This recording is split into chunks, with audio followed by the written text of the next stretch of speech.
জঙ্গিপুর লোকসভা কেন্দ্রের আইএসএফ প্রার্থী শাহজাহান বিশ্বাসের সমর্থনে নির্বাচনী জনসভা করলেন বিধায়ক নওশাদ সিদ্দিকী। রবিবার 14 এপ্রিল বিকেলে রঘুনাথগঞ্জের মঙ্গল জোনে সভা করেন তিনি। সভায় কর্মী সমর্থকদের ব্যাপক উপস্থিতি লক্ষ্য করা যায়। এদিন জনসভায় ভাঙড়ের বিধায়ক নওশাদ সিদ্দিকী ছাড়াও প্রার্থী শাহজাহান বিশ্বাস এবং অন্যান্য নেতৃবৃন্দ তারাও কিন্তু উপস্থিত ছিলেন। এদিনের জনসভা থেকে নাম না করে প্রদেশ কংগ্রেসের সভাপতি তথা বহরমপুরের বিদায়ী সাংসদ অধীর রঞ্জন চৌধুরীকে তীব্র ভাষায় আক্রমণ করেন নওশাদ সিদ্দিকী। পাশাপাশি তৃণমূল কংগ্রেসকেও আক্রমণ করেন তিনি বলেন যে আগামী 7 মে আইএসএফ প্রার্থী শাহজাহান বিশ্বাসকে বিপুল ভোটে জয়যুক্ত করতে হবে। নওশাদ অভিযোগ করে বলছেন যে একজন সাংসদ বছরে এলাকায় উন্নয়নের জন্য 5 কোটি টাকা পান। 5 বছরে সাংসদ হলে 25 কোটি টাকা পেয়েছেন, কিন্তু এলাকায় উন্নয়নের জন্য যদি তিনি এই টাকা খরচ করতে ব্যর্থ হন তাহলে এই ব্যর্থ সাংসদকে জনগণ ভোট দেবে কিনা সেটা তো মানুষের উপরে নির্ভর করবে। তবে জঙ্গিপুরের প্রার্থী শাহজাহান বিশ্বাসের মতো প্রার্থীকে যদি ভোট দেওয়া হয় তাহলে 25 কোটির 25 পয়সাও জঙ্গিপুরের বাইরে খরচ হবে না, সবটাই উন্নয়নের জন্য খরচ হবে। আপনাদের শোনাবো কি বলছেন নওশাদ সিদ্দিকী। একজন লোকসভার সাংসদের বছরে 5 লাখ টাকা এক বছরে পায়, 5 বছরে তিনি 5 কোটি, 5 বছরে 25 কোটি টাকা। কাজটা কেন তাকে দেওয়া হয়? তার সংসদীয় ক্ষেত্রে যে উন্নয়নের যে গ্যাপটা থাকবে সেই গ্যাপগুলোকে পূরণ করার জন্য মেনলি। যদি তিনি ব্যর্থ হন তাহলে ব্যর্থ সংসদকে জনগণ ভোট দেবে কি দেবে না জনগণ হাতে নির্ভর করছে। তবে আমাদেরকে যদি ভোট দিয়ে যেতে, আমাদের শাহজাহান সাহেবকে যদি ভোট দিয়ে যেতে, আমরা বলবো 25 কোটির 25 পয়সা এই নির্বাচনী ক্ষেত্রের বাইরে যা খরচ হবে না, এখানেই খরচ হবে। বাম কংগ্রেসের জোট হলো না কেন? বাম কংগ্রেসের সঙ্গে আইএসএফ এর জোট হলো না কেন? এই প্রশ্ন কিন্তু প্রায়শই আইএসএফ নেতাদের শুনতে হচ্ছে। রবিবার 14 এপ্রিল জঙ্গিপুরের দলীয় প্রার্থী শাহজাহান বিশ্বাসের সমর্থন সভায় এই প্রশ্নের জবাব দিয়েছেন নওশাদ সিদ্দিকী। এদিন নওশাদ বলছেন যে সংযুক্ত মোর্চার তরফে একমাত্র আইএসএফ বিধায়ক গিয়ে বিধানসভায় পারফর্ম করেছে। একইভাবে লোকসভায় পারফর্ম করলে অন্যান্য রাজনৈতিক দল হয়তো ভেঙে পড়বে, তাদের কর্মী সমর্থকেরা আইএসএফ এর দিকে চলে আসবে, সেই ভয়ে জোট করেনি কেউ। তিনি বলছেন যে অধীর চৌধুরীর সঙ্গে আরো অনেক নেতা আছেন যারা চাননি আইএসএফ এর পক্ষ থেকে লোকসভায় যাক। আসলে যেভাবে সংযুক্ত মোর্চার তরফে একমাত্র আইএসএফ এর বিধায়ক গিয়ে বিধানসভায় পারফর্ম করেছে, একইভাবে লোকসভায় পারফর্ম করলে অন্যান্য রাজনৈতিক দল হয়তো ভেঙে পড়বে, তাদের কর্মী সমর্থকেরা আইএসএফ এর দিকে চলে আসবে, সেই ভয়ে কেউ জোট করেনি। নওশাদের আরো দাবি যে আমরা চেয়েছিলাম বিজেপি তৃণমূলকে পরাস্ত করতে জোট হোক, কিন্তু দুঃখের বিষয় সেই জোট অনেকেই চাইনি। তবে আমরা লড়াইয়ে কিন্তু কোথাওই পিছিয়ে যাব না, সেই কথাও বলছেন তিনি। কি বলছেন নওশাদ শোনাবো। আমার অধীর চৌধুরী নয়, আর অনেক নেতা আছে যারা চায়নি তারা আইএসএফ এর পক্ষ থেকে পার্লামেন্টে যাক।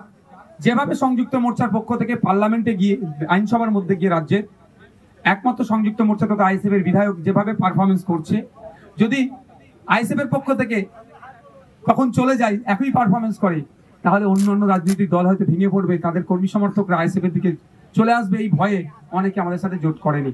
আমরা চেয়েছিলাম ঐক্যবদ্ধ হয়ে বিজেপি তৃণমূলকে সহজেই পরাস্ত করব, সেই জন্য আমরা জোট চেয়েছিলাম। কিন্তু দুঃখের বিষয় অনেকে জোট করেনি। কিন্তু আমাদের যে লড়াই থেকে এক পা আমরা পিছিয়ে যাব না।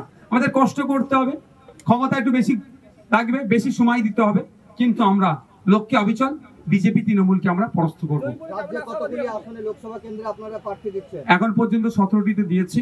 আপনাদের মুর্শিদাবাদে আমরা 2টো লোকসভা, মুর্শিদাবাদ লোকসভা জনাব হাবিব শেখ দাঁড়িয়েছেন, এক্স বিএসএফ সেনা তিনি, এবং জঙ্গিপুর লোকসভাতে শিক্ষানুরাগী সমাজসেবী ব্যবসায়ী জনাব শাহজাহান বিশ্বাস সাহেব দাঁড়িয়েছে, এবং একটা উপনির্বাচন ভগবানগুলো উপনির্বাচনে শিক্ষক তিনি মাস্টার মশাই মুর্শিদুল আলম সাহেব আমার যিনি বাদিকে দাঁড়িয়েছে, তিনি কন্টেস্ট করছেন।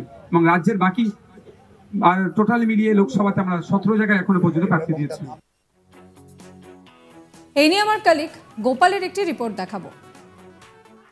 জঙ্গিপুর লোকসভা কেন্দ্রে আইএসএফের প্রতীকে লড়তে চলেছেন সুতির তৃণমূল কংগ্রেসের বিধায়ক ইমানি বিশ্বাসের দাদা শাহজাহান বিশ্বাস।